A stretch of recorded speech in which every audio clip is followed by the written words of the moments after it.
Life insurance explained by short stories.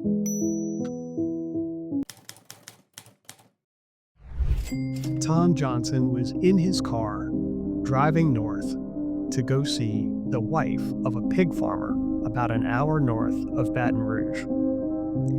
Tom was a trainee for one of the big insurance firms in the city, and he had sold a few policies to friends and family. But it was starting to get harder and harder to find people who wanted to talk about life insurance.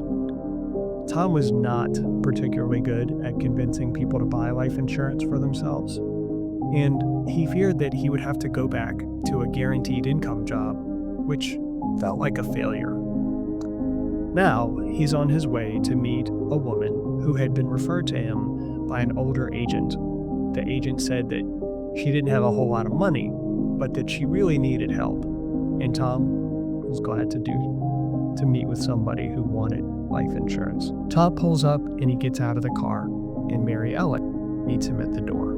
Her hands were still dirty from feeding the animals, not because she loved the work or the animals, but because she didn't have a choice. Her husband had died hauling the hogs to market, and he had flipped his truck around a sharp turn.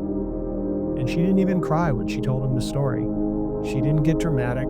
She just looked overwhelmed and bone-tired. Tom asked her if her husband had any life insurance. She shook her head. Nope. But the hogs were insured, and the truck too. And she laughed, and Tom glanced around, and he could tell that she was not in a good place financially. Tom asked her why she had agreed to meet with him about life insurance, and she told him, "My husband said that we couldn't afford any life insurance, so we didn't get any. But now, I'm the only one left to take care of those kids. And if something happens to me, they are in way worse trouble than we are in now. So I'm going to make sure that we have some life insurance." It was then that Tom could see that this woman, this poor pig farmer, understood way more about life insurance than he had. She understood that it's not about the people who need the life insurance.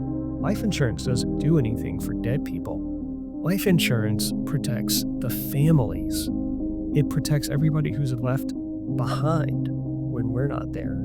And it's not an issue of selling the man the policy to take care of him in the same way that a truck insurance or even hog insurance would do.